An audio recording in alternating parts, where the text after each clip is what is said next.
A lot has happened since the last Market Watch, so let's take a look at what's going on. Hey guys, Otak here, back with another Market Watch, and today we're going to be looking at essentially what's happened since the last Market Watch, which is a ban list and a reprint set, so a lot of shit. Like, the market's gone insane in the last 2 weeks, so just buckle in. Before we do start looking at shiny cardboard though, I want to remind you all that I am currently doing a Malice Core giveaway that ends on May 1st. And if you would like an opportunity to win the Malice Core, it's quite simple. All you got to do is like this video, be subscribed to the channel, and comment down below answering the 3 questions at the end of this video. Also, on top of that, it is not required, but it is greatly appreciated. Consider following me over on Twitch and joining my community Discord. Both links will be in the description below. And finally, if you want to continue supporting the channel, consider using the link down below for my TCG affiliate link to buy shiny cardboard and support the channel. But speaking of buying shiny cardboard, let's take a look at the market. All right, so a lot has happened. We've seen a ban list, we've seen a reprint set, so we've got a lot of cards to take a look at. And the first one I want to look at is Brilliant Fusion. Now, Brilliant Fusion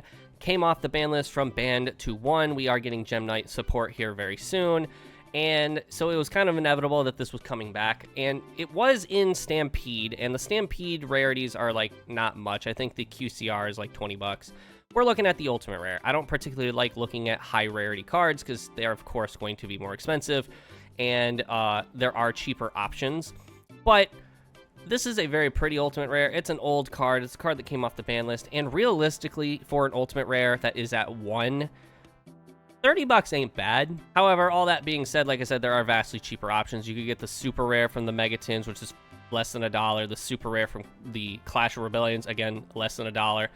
The secret rare from Battles of Legend, which is about $3. And then the QCR rarities are like nothing. Like the QCR is, I was actually wrong, it's only like $8.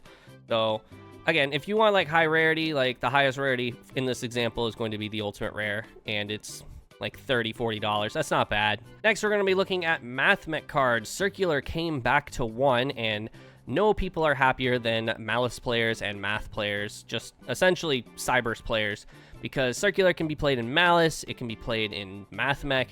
We are seeing Ryziel toying with like Mathmech engines, so Circular coming back is really, really strong. And he currently has 1 printing in Pote, and he was a super rare, so about $1.50, $2 after like taxes and shipping and all that. Yeah, this card went from like 30 cents to $2 almost overnight. So if you have a lot of copies of this card because it was a super rare, like now's the time to sell for like some quick penny stocks. And then on top of that, the card that is most expensive, and this was the case back when Math was a good deck, like a very good deck, is Super Factorial. Once again, went from $1 and it is up to like 15 overnight because of buyouts. There are only 8 listings of this card, and 2 of them are Korean. There are not very many listings of this card. It got bought the fuck out. Because again, we are seeing Math engines, we're seeing Mathmech make a resurgence because Circular is back. This is being bought out. The fact this hasn't gotten a reprint yet is actually like crazy to me. Like, it didn't get a reprint in the Megatin in the year it came out. Hasn't gotten any of like the reprints from like the rarity collections. It's actually kind of crazy. And lastly, like, not like super big to talk about, Subtraction. This is if you are mostly playing like a Mathmech engine. Like, we're seeing this kind of in like Mathmech Malice or Mathmech Ryziel. He went from like $2 and now he's up to like $4 or $5 right now. But there are a lot more listings of him, whereas like Super Factorial was like the big buyout. So if you're looking to be playing Mathmech or looking to play Mathmech hybrids with other decks or just like an engine, you're kind of forking over the money. The only like exception is if you want to play like a super low engine version of Mathmech Malice where you're playing like Circular, Sigma, and Equation, then you're paying like $4 because Sigma and Equation are worth nothing and Circular is like $2. So and if you're looking to like really double down on these cards, then yeah, you're going to be kind of forking over quite a bit. The last one to really talk about is going to be Lapilation, specifically from the Mystic Fighters, because it did have a reprint. So if you are looking to play like the secret rare, then you know you're going to be forking over like $8. But the Ghost from the Past one is like $2, or sorry, 20 cents. So not really worth much. Moving on to Stampede reprints. Fuelos is kind of like one of the big chase cards of Stampede because it is a very good card and it got a lot of rarities. The problem is it was short printed, And it's obvious because the super rare is $20. Like, oh my god. I mean, don't get me wrong, it's getting bought out. Like, the moment, like, it goes up on sale, like, it's getting bought out. So that's probably, like, when more listings populate, we could probably see this coming down to, like, hopefully, big hopeful, $5. But again, it was super underprinted. So, you know, that's saying a lot. The secret rare from Rhoda is still, like, $40. The secret rare from the Stampede is like $30. Like, your cheapest option is the ultra rare by $1, because it's $1 cheaper than the super rare. Like, yeah, this is this is insane that a super rare, like, this is like Bestial Druis Worm or like Mag before he got limited, like, levels of ridiculousness. Engraver is like the complete opposite. However, for Engraver, we're looking at, for just the super rare, like $2. But that's not saying a lot, because thanks to Fiendsmith not being on the ban list and Engraver getting a bunch of reprints, Engraver's the cheap part of the engine now. Everything's completely flipped. Everything is completely different, because now Lacrima is like $70, like $50, $60 a copy, and most versions of the deck, most versions of like the Fiendsmith crap now play like 3 of her. Tracked, again, most versions are playing like 3. They're just maxing out and everything. $75 a copy. Oh, but wait, we're not done. We're not done. Requiem has skyrocketed to $30. Oh my god. And but wait, we're not done. We're not done. The OTS Sequence Super Rare has shot up to $4 or $6. Now, it is getting bought out, but oh my god, people, calm the fuck down. Like, it's actually just crazy that, like, Engraver was like the really expensive card. It was like the $80 to $100, maybe even $120 card that you were playing 3 of in like every version of Fiendsmith slop. And then like Lacrima was like $8. Tracked fluctuated between like $5 on release, and then it went up to like $20, and then stabilized down to like $12, and now it's like $75. Requiem never really passed like $5 after the first week of Infinite Forbidden release. Like, oh my god, like, Fiendsmith not getting hit and Engraver getting reprinted is actually a worse timeline than before banlist Fiendsmith. Like, before banlist Fiendsmith Prime, like, there was no scares. Like, oh my god, this is just insane to me. Like, if you want to play Fiendsmith stuff and you don't have this shit, like, if you're like me right now and you sold all your Fiendsmith stuff expecting Konami to have a brain and hit something on the ban list, oh, you're regretting it. Like, I'm regretting it, because now if I want to play Fiendsmith, which, spoiler alert, I'm not going to be playing Fiendsmith, you got to fork over a lot of money, like a lot of money. And we're not expecting reprints of the rest of these cards until easily the Megatins, and that's not till the end of the year. So, yeah, this shit's fucking insane. And realistically, we have probably at least one more Forbidden Limited list before the Megatins release, and if this stuff's in the Megatins, this shit won't be on the Forbidden Limited list then. Like, maybe Engraver will probably get hit, but like Lacrima won't get hit. Like, the things that won't be in the Megatin will probably get hit, like Tracked and Requiem and Engraver all have the opportunity maybe, but like Lacrima won't be touched. So this is just insane to me. Next, talking about stuff that also wasn't in the Forbidden Limited list update or in Stampede, big or there, cash cards. Funny enough, cash hasn't really seen like a skyrocket in price. I wanted to talk about it simply because, like, why?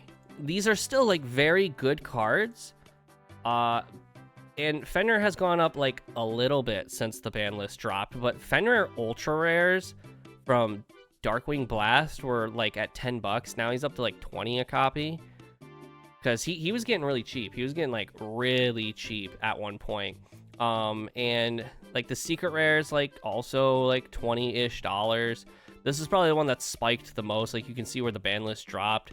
But again, like, he's about the same price as the ultra rare. So, I mean, I feel like I would just get the secret rare at that point. Unicorn isn't really jumping much either. Unicorn actually hasn't, at least the secret hasn't really moved since the ban list, like, at all. He's like $13. The ultimate rare Fenrir, I think, has gone up a little bit, but that's because he's like max rarity. So, you know, he went from being like 35 ultimate rare to 50. Okay, like I'd rather just spend like, for the price of almost one whole ultimate rare, you can get 3 of the ultra rares. Like, I'm just saying. So yeah, I think now would be a good time to buy cash cards. I think we're past the point where like cash cards are going to be hit on the Forbidden Limited list. Cash Tira cards are really good in the current format because like Unicorn's just scary to Ryzeal. It's kind of scary to Malice. It always kind of has been. Like, cash cards are good. Like, if you can fit a cash engine into your deck and it like makes sense, honestly, go for it. So again, like, honestly, it wouldn't be a bad idea just picking up cash cards now, because I don't think we're seeing them on the Forbidden Limited list like anytime soon. I think we're long past that stage in Yu-Gi-Oh! Like power creep. Like, they're good cards, and like the one that's probably the most susceptible to get hit is like Unicorn, but even then I don't really see that on the next list, which is still a ways out. We're not really in the period to be talking about another list quite yet. You know, we just got the most recent one, so let things breathe a little bit. In terms of cards that have skyrocketed because of the Forbidden Limited list, Snowdust Giant. I'm sure half of you on the video don't even know what this card does. I had never heard of it until someone threw this my way. Mermail does not like the fact that not only Bahamut but Dweller were hit. Obviously, they love that Dweller was hit because they don't have to go against it, but they also used it, so they would make the rank 4 to detach the Dragoons so that way they could get another add-off Dragoons. They can't do that with Bahamut and Dweller banned, so they were looking for another water rank 4, and they have resorted to Snowdust Giant because they obviously need to find a rank 4 that can just generically detach, but also they waterlock themselves, so they have to find a water rank 4 that can generically detach for like no fucking reason. So this is where they've fallen, and this card is a $4 to $5 common now. Or sorry, rare, common, same rarity in my opinion. Yeah, this is crazy. I don't think it's worth it. I personally, like, again, I don't play water because I like to play Yu-Gi-Oh. But I don't think it's worth the ability to detach the Dragoons. Just, is 3 adds not enough? You have to get the 4th or 5th one? Like, come on now. Come on, water players. Like, come on. You don't need it that many times. So again, this is where they're nothing's like set in stone yet, but this is something they're toying with, and because of that, it has affected its market price. So it's looking at like $4 or $5 now, simply because of water. Now, Memento won YCS Houston, and Memento is a really good deck now that Dweller and Shifter have been hit on the ban list in some form, and Memento is a good deck, has been. You all thought I was crazy putting that shit high on the ban list. Like, oh, Dweller's a thing, oh, Shifter's a thing. Someone won YCS Houston with this deck, with Dweller being legal, with Shifter being at 3, and they had no problems. So y'all thought y'all were not coping enough. Well, because it has become a very strong deck now, like stronger than before, just combined creation, we're looking at just the Valiant Smashers, because this card before the ban list was like $4. After its win and the ban list, it is $40. Now, keep in mind, it's getting bought out, so we can probably expect the price to come back down a little bit when more listings populate, when the supply is there. But at the current moment, it's still a very pricey card. Also, on top of that, Anguish got reprinted in Stampede. Bone Party got reprinted in Stampede. The Valiant Smasher versions are still like $15 a copy, but you can probably get them for like a decent price from Stampede standings. We're not even going to look at the QCR or the CR for combined creation because those are probably like really expensive. But just for the ultra rare version of him, the bare minimum, you're looking at $40. If you're a Memento player right now, you have plussed out your ass. If there's anything I've learned from these like collector rare side sets or these deck building sets is just buy all the ultras. Buy all the ultras in high demand. Because if we're all thinking about this, right? Anguish was an ultra rare on release. Bone Party was a ultra rare on release of Valiant Smashers. When Valiant Smashers dropped, Bone Party and Anguish were only like a couple dollars. It wasn't until Memento started seeing results that they skyrocketed in price, And it wasn't until a ban list and a bunch of buyouts and a win from a YCS that Combined Creation got bought out. So in future deck building sets, really just buy all the ultra rares, because they might not see dividends right out the gate, but you're gonna get your money back eventually. The last card I want to talk about is Salesman. This is a card that I have toyed with for a while now. This card's been out since Battle of Chaos, and I've toyed with it a couple of times, but at the end of the day, like Crossout or like Called By were always better options. Called By and Crossout are now at 1 each. And so people are looking for like ways to counter like Nibiru and shit like that.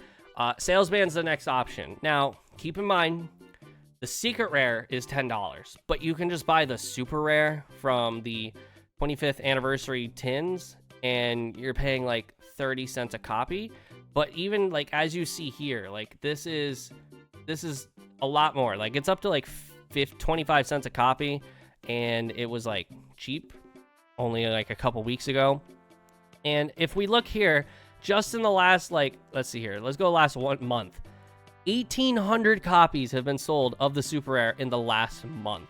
This card is getting very slowly bought out, and I think it is a card that you should look at. I think it's a card that if you don't currently have it in your collection, acquire it, because even if it doesn't pay off, like, again, it's $25 a copy, or 25 cents a copy, so it's like, might as well just get it, unless you want the secret rare, which is $10 a copy. But declare 1 card name. For the rest of this turn, your opponent cannot activate cards or effects of that card with the same original name that and the same restriction applies to you, but for the rest of the duel.